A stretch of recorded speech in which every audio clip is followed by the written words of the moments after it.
আপনি অবাঞ্ছিত যে সমস্ত লোম বা পশম আছে সেগুলো কাটার ব্যাপার বলেছেন।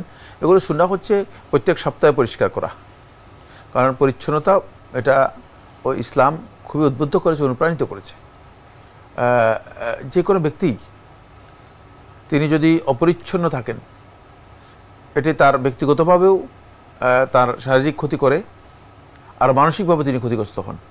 এই জন্য ইসলামের সৌন্দর্য হচ্ছে ইসলাম উদ্বুদ্ধ অনুপ্রাণিত করেছেন যেগুলো অতিরিক্ত শরীরে, যেমন নখগুলো অতিরিক্ত, চুলগুলো অতিরিক্ত, গোপগুলো অতিরিক্ত, যেগুলো অতিরিক্ত এগুলোর মধ্যে রেখে দেওয়ার মধ্যে ব্যক্তির কোনো মাসলাহাত নেই, ক্ষতি ছাড়া ব্যক্তির কোনো উপকার নেই, মানে অপকার আছে, অকল্যাণ আছে।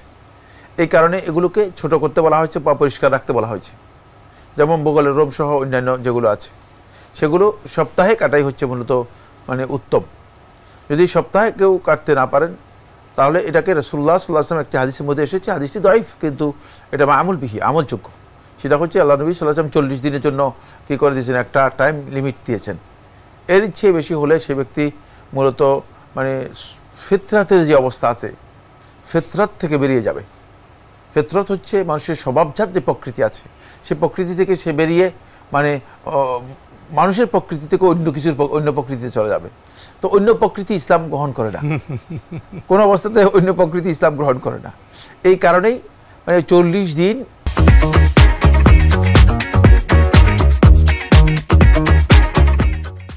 পর্যন্ত মানে আপনাকে সর্বোচ্চ টাইম লিমিট আছে, হ্যাঁ সর্বশেষ। এরপরে আপনি অন্য প্রকৃতিতে যাওয়ার চেষ্টা করবেন। কিন্তু মানে যেহেতু মানুষের অনেক মানুষ আছে গাফিল, অমনোযোগী, মানে এই বিষয়গুলো সম্পর্কে অসচেতন, দেখা যায় যে অনেকে এই বিষয়গুলো বুঝেন না। এতে তার তাহারাত পবিত্রতার বিষয়গুলো প্রশ্নবিদ্ধ হয়ে যায়, পরিচ্ছন্নতার বিষয়গুলো প্রশ্নবিদ্ধ হয়ে যায়, এবং তিনি এগুলোর কারণে অনেক সময় শারীরিকভাবেও মানে ক্ষতিগ্রস্ত হন। প্রচুর অ্যালার্জি, এই সেই রোগ টোগ মানুষকে দেখা যায় যে, এবং এছাড়াও এটা মানসিকভাবে মানুষকে বিধ্বস্ত করে, ক্ষতিগ্রস্ত করে। 40 দিন অতিক্রম করলে কি গুনাহ হবে? হ্যাঁ, যেহেতু ফিতরতের বাইরে চলে যাওয়াটাই হচ্ছে গুনাহ। জি, আমরা খুবই গুরুত্বপূর্ণ বিষয়ে অবগত হলাম প্রিয় দর্শক। আরও একটি ইমেল পাঠিয়েছেন হৃদয় সরকার, লিখেছেন বিতর নামাজে 1 রাকাতে নিয়ত করার পর 3 রাকাত পড়া যাবে, আবার 3 রাকাতের নিয়ত করার পর 1 রাকাত পড়া যাবে। নিয়ত করার পর কি রাকাত কম বেশি করা যায়? আপনি যদি নিয়ত করে থাকেন 1 রাকাতে, তাহলে 1 রাকাত পড়তে হবে, 3 রাকাত পড়তে পারবেন না। আর 3 রাকাতে নিয়ত করলে 3 রাকাত পড়বেন, 1 রাকাত পড়বেন কেন? নিয়তে বাইরে যাবেন কেন? হ্যাঁ, নিয়ত করছেন কি জন্য? তার নিয়তটা মানে তিনি মনে করছেন যে সালাত নয় নাকি? নিয়ত কি ঠিক? নিয়ত সালাতের রুকন। তাহলে আপনি সালাতের এই রুকনটা আপনি অবশ্যই 3 রাকাত যদি ইচ্ছা পোষণ করে থাকেন তাহলে 3 রাকাতই আদায় করবেন, আর যদি 1 রাকাত ইচ্ছা করেন তাহলে 1 রাকাতই করবেন।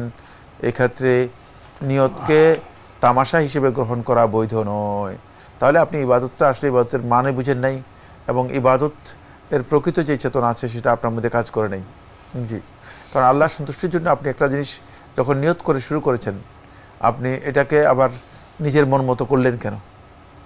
আর ইবাদতের মধ্যে সুন্নাহর অনুসরণ করতে হয়, আর ইবাদত রাসূল সাল্লাল্লাহু আলাইহি ওয়াসাল্লামের দেখানো তরিকা অনুযায়ী হতে হয়, এবং ইবাদতের বিধান যেগুলো আছে সেই বিধান ফলো করতে হয়। খাহেশ, মনের ইচ্ছা, আবেগ, মানে যেভাবে চাইলেও মন চাইলেও খুশি, খেয়াল খুশির অনুসরণ করে ইবাদত করলে সেটা ইবাদত হয় না। জি, আমরা জানলাম প্রিয় দর্শক নিয়তে নিষ্ঠাবান থাকতে হবে, স্থির থাকতে হবে। আরও একটি ইমেল পাঠিয়েছেন আশফাক আহমেদ মেনন, লিখেছেন সিজদার মাঝখানে আল্লাহুম্মা গফিরলি ওয়ারহামনি ওয়ারজুকনি ওয়াহদিন এভাবে পড়লে হবে? বইয়ে আল্লাহুম্মা গফিরলি ওয়ারহামনি ওয়াহদিনি আছে, আমারটা হবে? কাছাকাছি। আপনি কি বলতে চাইছেন? মানে দুটোর মধ্যে পার্থক্য আছে কোনো? পার্থক্য আছে। উনি যেটা যেভাবে পড়েন আল্লাহুম্মা গফিরলি ওয়ারহামনি ওয়ারজুকনি ওয়াহদিন, আর বইয়ে পেয়েছেন আল্লাহুম্মা গফিরলি ওয়ারহামনি ওয়াহদিনি।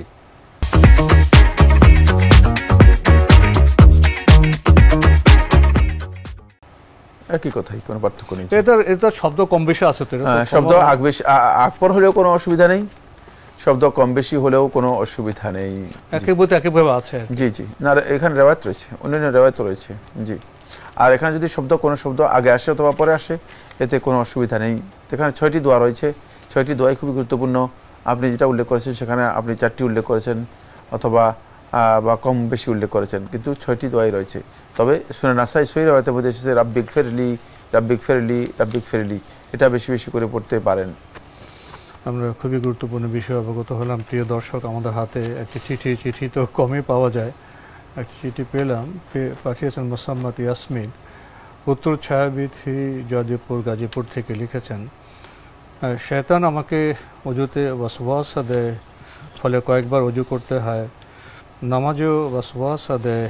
আমার আপনজনের কারো সুস্থতার জন্য মসজিদে টাকা দিতে চেয়েছিলাম। একদিন নামাজ পড়ছিলাম, এমন সময় মনে হলো আমি যদি টাকা মসজিদে দান করি তাহলে তার সাথে খারাপ কিছু হবে, সেজন্য আমি টাকা দিতে পারিনি। এখন আমার প্রশ্ন হলো, আমি যদি দান করি তাহলে কি তার সাথে খারাপ কিছু হবে? আমাদের হাতে সময় খুবই কম, সংক্ষেপে জবাব। খারাপ কিছু হবে এই চিন্তা করছেন কেন? যে ওয়াসওয়াসা বলছে না, আপনি দান করলেই খারাপ কিছু হবে না। আপনার এই ওয়াসওয়াসাটুকু আপনাকে প্রত্যাখ্যান করতে হবে। আপনি চেষ্টা করবেন সর্বোচ্চ যেটা, সেটা হলো এই কোনোভাবে যেন ওয়াসওয়াসার উপর আপনি শয়তানকে সহযোগিতা না করেন। মানে অযুত ওয়াসওয়াসা হয়, নামাজে ওয়াসওয়াসা হয়, দানে ওয়াসওয়াসা হয়, সেটা হচ্ছে শয়তানকে তিনি সহযোগিতা করছেন। তো শয়তানের আপনি সহযোগিতা করবেন, শয়তানের সহপাঠী হবেন, নাকি আসলে শয়তান থেকে নিজেকে মানে সম্পূর্ণ মুক্ত করে আপনি মানে আল্লাহর বিধানের আনুগত্য করবেন? শয়তানের অবাধ্য হতে হবে। এই জায়গায় আপনি শয়তানের আনুগত্য করে শয়তানের অনুচর হওয়ার অথবা শয়তানের সহযোগী হওয়ার কোনো সুযোগ নেই, বরং আপনি শয়তানে অবাধ্য হয়ে শয়তানের প্রত্যেকটি কথাকে ডিনাই করে উল্টা করবেন। তাহলে আপনি এখানে দান করাটাই আপনার জন্য উত্তম, কারণ দান থেকে আপনাকে বিরত রাখা, ক্ষতি হবে কোনো অবস্থায় তার সাথে সম্পর্ক খারাপ হওয়ার কোনো কারণ নেই, বরং সম্পর্ক ভালো হবে। সুতরাং আপনি দান করা থেকে বিরত থাকবেন শয়তানের ওয়াসওয়াসার কারণে, এটা হতে পারেন। তা আপনি নিশ্চিত হলেন যে শয়তান আপনাকে চাচ্ছে যে আল্লাহর রাস্তা থেকে, আল্লাহর আনুগত্য থেকে শয়তান তার আনুগত্যের দিকে নিয়ে যাওয়ার জন্য। সুতরাং এটাকে প্রত্যাখ্যান করবেন, এটা আপনার উপর ওয়াজিব। জি, তো আজকে আমাদের এখানে শেষ করতে হচ্ছে। আপনাকে অনেক ধন্যবাদ।